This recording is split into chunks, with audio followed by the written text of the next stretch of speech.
Hello everyone, this is part 26 of What If Naruto Had a Hug That Changed Everything, and I hope you guys enjoy this video and to like, to subscribe, to share, and check out the playlist, to see more comment down below.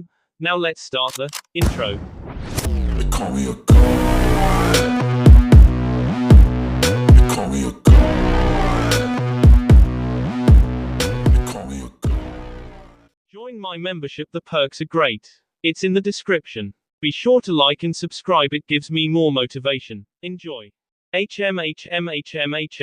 Normally I wouldn't do this, but given the circumstances, well, let's just say that I'm really looking forward to seeing an old friend again. Pouring more and more energy into his fist, Kyuubi's smile became large and almost sickening, before viciously slamming his limb into his own chest, breaking clean through his rib cage. Almost immediately after that, many trail of blood seeped from out of Kyuubi's mouth as he dug through and forced his fist deeper into his chest. Burhaw. Damn. That hurt. A lot more than it was supposed to. Growl. Curse this frail human form, the demon gurgled through unabolished agony. Seeing this, Gaara couldn't help but laugh evilly, giving up. Huh. I certainly didn't expect you to do so, especially when you were doing so well. Now matter. I will gladly assisted your s, he said before once again summoning the sand to encase the self-injured Kyuubi. Without any intention of moving, Kyuubi lifted both of his hands together as he started focusing more of his chakra. Once the sand was fully encased around him, Gaara cliched his fist to finish the job. Sand burial. Kuchio's no jutsu. With that last shout, a huge explosion of smoke expanded into the atmosphere, completely obliterating the sand that encased Kyuubi.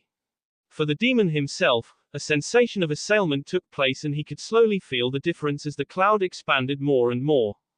Mees. Yeeheehees. Yeeess, I can feel it. I can feel it. I can feel myself returning to my old body again. At last. No more degraction with the boy's frailty. Buvahahahahahaha. Kyuubi bellowed with glee as he noticed that he now stood above the trees. Ah yes. It's good to be me again. Now I can.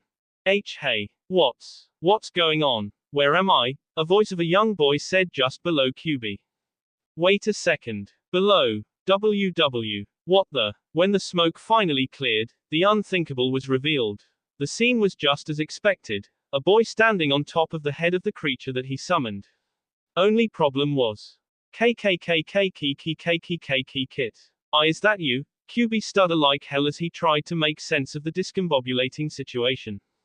Wah. Kyuubi. What happened? And where the hell are you? I can hear you but I can't see yo.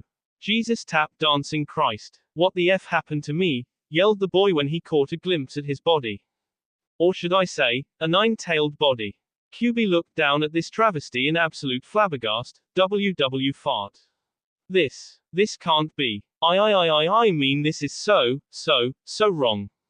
No. This has to be a dream. He howled before closing his eyes tightly for a few seconds and then reopening them only to see everything exactly the way it was. This is no dream. This is no thing dream. Kyuubi was in, no doubt, the greatest shock in his eons of living. Not only was he still in his container's body, but this isn't fair. I should have been the one running the show. So why do you have my body, Uzumaki? I don't even know how the hell I ended up here in the first place. I mean, first I'm screaming in pure agony before finally choking on my own blood. I talked to you for like 5 minutes. I'm running for my thing life trying to get away from this insane cloaked skeleton guy with this giant scythe. Then next thing I know I hear in your HIDIOUS body. And you're yelling at me. Cut me some slack you jackass. But that doesn't explain why you were able to come back. USD right in front my. You know what? I don't even give a damn right now. Now where the hell am I? Naruto bellowed before quickly taking in his surrounding and getting a glimpse at the confused monster not too far off in front of him. Who? What the hell is that? Kyuubi slowly cranked his head down to his summoning. I can see that being S hasn't done your intellect any justice, he ridiculed with his arms crossed. Naruto gave a sneer on his fury face as he wondered just what his summoner implying. Oh come on. You seriously don't recognize the boy who almost killed you all not too long ago?